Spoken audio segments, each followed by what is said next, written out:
నమస్తే, welcome to ATV. Telangana రాష్ట్రంలో auto workers union వాళ్ళ బాధలు అంతా ఇంత కాదు. ఎందుకంటే ఏదైతే కాంగ్రెస్ ప్రభుత్వం వచ్చిన తర్వాత ఈ మహిళలకి ఫ్రీ బస్ పెట్టడం అనేది వాళ్ళ జీవితాలను కొంగదీస్తుందంటూ కూడా వాళ్ళందరూ కూడా ధర్నాలు చేస్తూ ఉన్నారు. అదేవిధంగా ప్రభుత్వం ఆ రకంగా ప్రవర్తిస్తుంటే ఈ ఓలా, ఊబర్, ఈ ఆటోలు, తర్వాత ఈ బైక్స్ రావడం వల్ల కూడా వీళ్ళ జీవితం పూర్తిగా ఛిద్రమైనట్టుగా వాళ్ళు భావిస్తూ ఉన్నారు. వాళ్ళ బాధలు చాలా చెప్పుకుంటా ఉన్నారు. సో ప్రభుత్వం కూడా వాళ్ళని ఆర్థికంగా ఆదుకుంటామని చెప్పి 12,000 రూపాయలు కూడా ఇస్తానన్నది, కానీ 12,000 రూపాయలు కూడా ఇంతవరకు వీళ్ళకి ఇచ్చిన పరిస్థితి అయితే కనబడడం లేదు.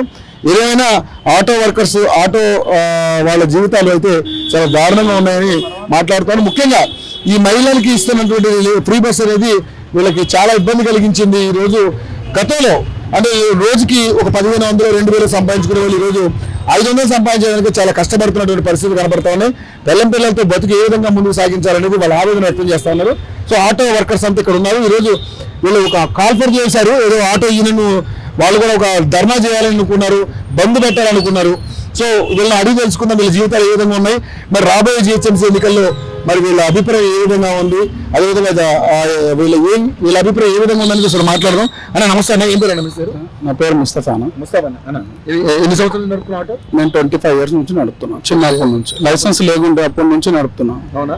ఓకే. ఇప్పుడు మీరు union member, leader, vice president. అని ఏంటంటే మీ సమస్య ఏంటి? ఎందుకంటే ఇప్పుడు జిహెచ్ఎంసీ ఎన్నికలు మళ్ళీ వస్తున్నాయి కాబట్టి కంపల్సరీ ప్రతి ఒక్క నాయకుడు దగ్గరికి వస్తాడు, ఓడేయడానికి వస్తాడు. మరి ఏంటి మీరు ఏ విధమైన సమాధానం ఇద్దాం అనుకుంటున్నారు? మన కాంగ్రెస్ గవర్నమెంట్ అయితే కరెక్ట్ చేస్తలేదన్న. రేవంత్ రెడ్డి వచ్చినప్పటి నుంచి మనకు అసలు ఏమి ఆటో డ్రైవర్స్ కి అయితే అసలు ఏమి ఫెసిలిటీస్ లేవు. మన రోడ్ ట్యాక్స్ ఉండే మనకు, కేసీఆర్ గారు అప్పుడు తీసేసారు. రోడ్ ట్యాక్స్ ఏం లేదు అప్పుడు.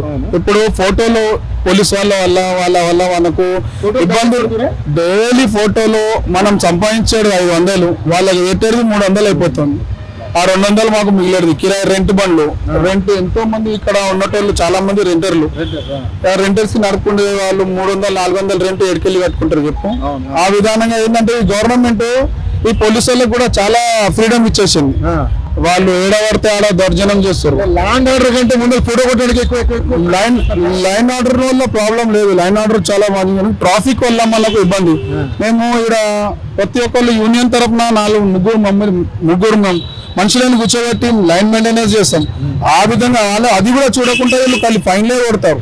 వాళ్ళ డ్యూటీ మేమే చేస్తున్నాం. అయినా కూడా ఇక్కడ చూడండి పోలీసు వాళ్ళు అసలు ఉండరు. ఆడ పోలీస్ బుత్ పాయింట్ పెట్టారు. కానీ మొన్న కొత్త డీసీపీ సార్ వచ్చారు, ఆమె పెట్టించింది. అయినా అది మనకు ఏది యూజ్ అయితే లేదు. నైట్ ఓన్లీ నైట్ వస్తుర్రు. ఆడవాళ్ళు చేసే వ్యాపారం దాని మీద కళ్ళు పెడతారు తప్ప వేరేది ఏం లేదు. ఫైన్లే, వేరేది ఏం లేదు. డైలీ ఫైన్ పెట్టి సపోర్ట్ లేదు. మస్తఫా, మరి ఇప్పుడు ఫ్రీ బస్ పెట్టారు, ఏంటి మీ పరిస్థితి ఎట్లా ఉంది? ఫ్రీ బస్ వల్ల ఏం ఇబ్బంది లేదన్న మనకు. ఫ్రీ బస్ ఓకే, ఆడవాళ్ళకి ఇచ్చారు, అది ఓకే, మనం దానికి ఏం చెప్తలేం. ఏంటంటే దానికన్నా ముందు టాక్సీ ప్లేట్ లో ఓన్ ప్లేట్ నడుస్తుంది.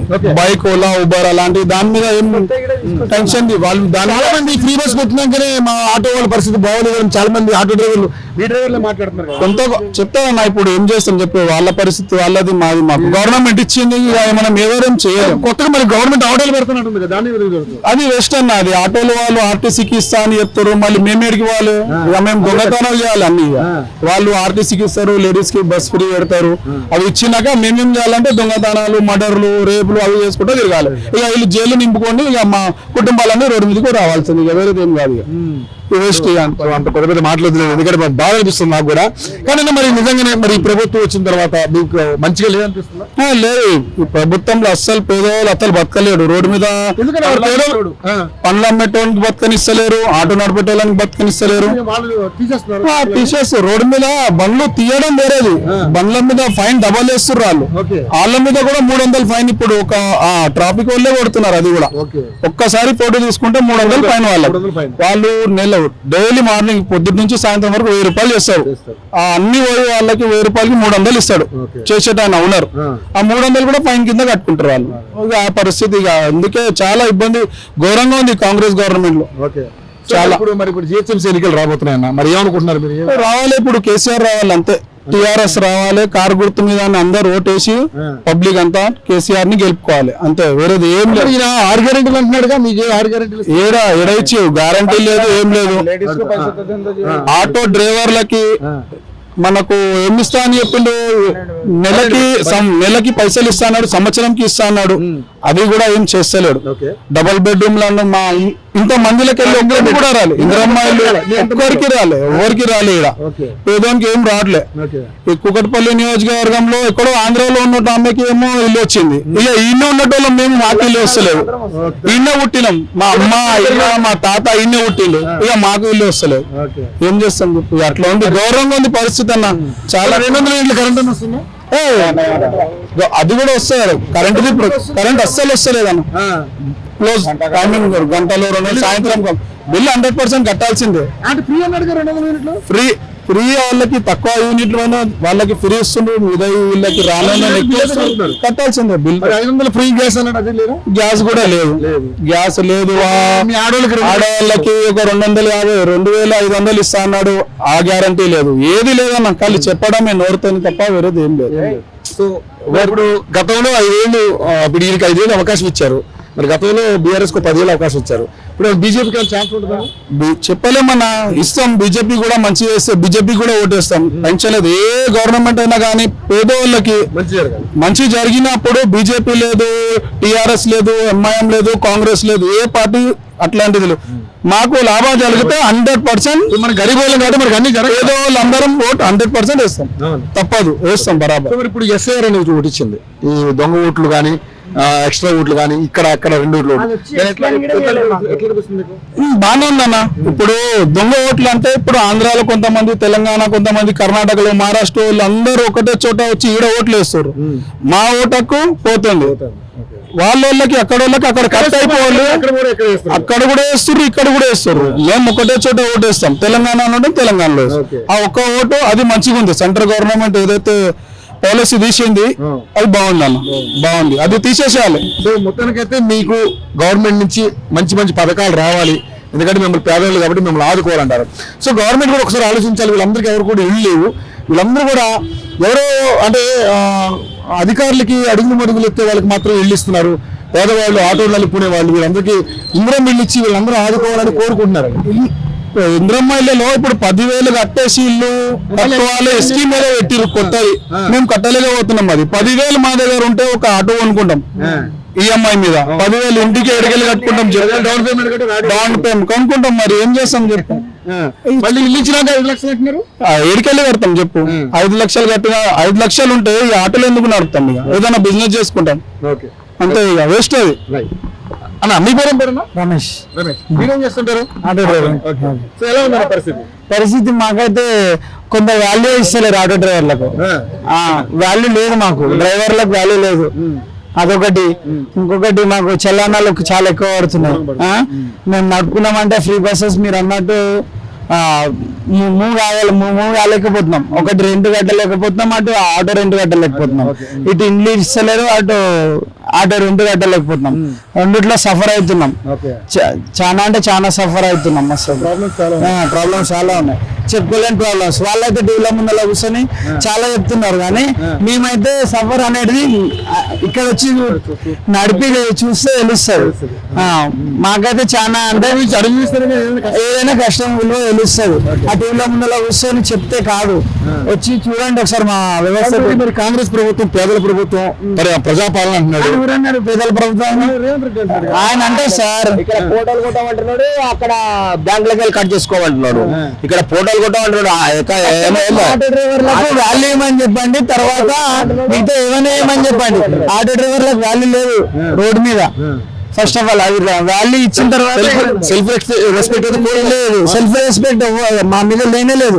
అరే తురే కొట్టేస్తారు మమ్మల్ని, ఎవరైనా సరే. కార్లో చిన్న కారు, అది 3 లక్షల కారు అయినా సరే, మాదేమో 4 లక్షల బండి అయినా సరే, కానీ దానికి దీనికి వాల్యూ లేదు.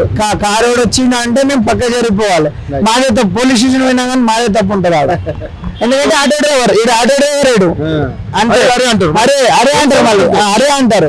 వాల్యూ లేదు మాకు, ఒకటి వాల్యూ కావాలి అంతే. మాకు వాల్యూ ఇస్తే మా ఇంట్లో మేము అన్నం తిన్నాం కాబట్టి ఎవరైనా సరే మాకు రెస్పెక్ట్ ఇచ్చేయాలి అంతే. సో మరి ఇప్పుడు ప్రభుత్వం 12,000 ఇస్తానంటుంది ఆటో డ్రైవర్లు కానీ ఇచ్చిందంటే వరకు ఎవరు ఇవ్వలేదు అన్న. మేము కష్టపడిన పైసా కానీ ఎంత సంపాదిస్తున్నారు రోజుకి? మేము సంపాదించుకుంటామన్నా. ఒకరు 1000 రూపాయలు సంపాదిస్తారు, ఒకరు 500 ఇదివరకు అంత అయితే రావట్లేదు. అంత ఒకప్పుడు అయితే వచ్చేది 1500 2000 వచ్చేది, కానీ ఇప్పుడు అయితే వస్తలేదు. ఫ్రీ బస్ అయిన నుంచి వస్తలేదు. ఫ్రీ బస్ అంటే ఇక మా అక్క చెల్లెళ్ళు పోతారు, వాళ్ళని మేము ఏమనలేము. ప్రభుత్వం మీద అయితే మేము ఏమనలేము. మాకైతే రెస్పెక్ట్. ఇంకోటి డీజిల్ రేట్లు ఘోరంగా పెరుగుతున్నాయి, అదొకటి. గ్యాస్ రేట్లు. సో మరి ఇప్పుడు మరి జిహెచ్ఎంసీ ఎన్నికలు వస్తున్నాయన్న, మరి ఏమనుకుంటున్నావు నువ్వు? మేము అనుకునేది ఎవరికి వెళ్ళినా వాళ్ళకి టీఆర్ఎస్ కి అయితే అప్పర్ హ్యాండ్ మాదైతే ఎప్పటికీ. అంతేనా? అంతే. ఇది మరి బీజేపీ ఛాన్స్ ఉండదు? బీజేపీ ఛాన్స్ ఉంటుంది కానీ మూమెంట్ బట్టి అన్న ఏదైనా సరే. తెలంగాణలో అవకాశం ఉందో? మీరు డైరెక్ట్ గా ఇలా అడిగినప్పుడు ఏంటంటే ఇప్పుడు 3 ఉన్నాయి మన పార్టీలో. కాంగ్రెస్ ఉంది, అధికారంలో ఉంది. తర్వాత ఇప్పుడు బీజేపీ ఉంది, సెంట్రల్ గవర్నమెంట్ లో అధికారం ఉంది, సెంట్రల్ గవర్నమెంట్. ఇప్పుడు బీఆర్ఎస్ అలాగే మనం 10 ఏళ్ళు చూసాం. మీ అభిప్రాయం ఎలా అనిపిస్తుంది? ఛాన్స్ ఉండదా అని? ఛాన్స్ ఉంటుంది సార్, ఛాన్స్ అందరికీ ఉంటుంది సార్. కానీ అయ్యే వాళ్ళు ఎవరైతారో, ఇప్పుడు ఎస్ఆర్ఐ ఫామ్ వచ్చింది కదా, అయ్యే వాళ్ళు అవుతారు. దాన్ని బట్టి ఇప్పుడు ఫామ్ నింపాం. ఇక్కడ ఉంది షేర్లింగంపల్లి. ఎట్లా మరి డెవలప్మెంట్స్ ఎట్లున్నాయి? రోడ్లు కానీ? రోడ్లు అయితే ఇప్పుడు అవుతున్నాయి. ఎగ్జాక్ట్లీ ఇంతకు ముందు అయితే ఫుల్ ట్రాఫిక్. అంతే. వాటర్ తాగే నీళ్ళు నార్మల్, కలర్ఫుల్. చాలా వర్షాల వల్ల అయినా డ్రైనేజ్ సమస్యలు మొత్తం చాలా ఉందన్న. దాని వల్ల కూడా డ్రైనేజ్ వాటర్ వస్తుంది మనకు. మొత్తం డ్రైనేజ్ వాటర్ చాలా కలిసి వస్తుంది, మిక్స్ అయ్యి వస్తుంది. హెల్త్ పాడవుతున్నాయి, పిల్లలకి డెంగ్యూ మలేరియా అన్ని పట్టించుకోవాలి ఇక మేము. ఇక దానికి మళ్ళీ అయిపోయింది అనుకోగా మళ్ళీ మినిమం 30,000 కావాలి ఆ ట్రీట్మెంట్. ఖర్చు అవుతాయి. మేము పోయే హాస్పిటల్ కాడికి ఇక వేరే హాస్పిటల్ పోతే ఇక లక్షలు అయితే ఏమో, కానీ ఇక నార్మల్ హాస్పిటల్ అయితే 30-40,000 అయిపోతుంది. ఇక అట్లా పరిస్థితి. అట్లానే ఇబ్బందిగా 30-40,000 ఇబ్బంది కదా. సరేనా మరి ఫైనల్ ఏం చెప్పాలనుకుంటున్నాం? మరి ఇప్పుడు ఎస్ఐఆర్ అయితే ఫామ్ నింపినావు, మరి అయితే బీఆర్ఎస్ అంటున్నావు.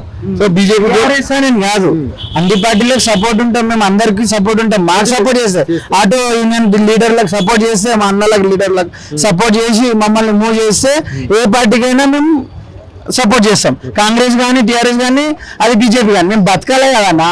కడుపు తిప్పలకు వస్తే మా బతుకు మా బతకనిస్తే బాగుంటది అంతే.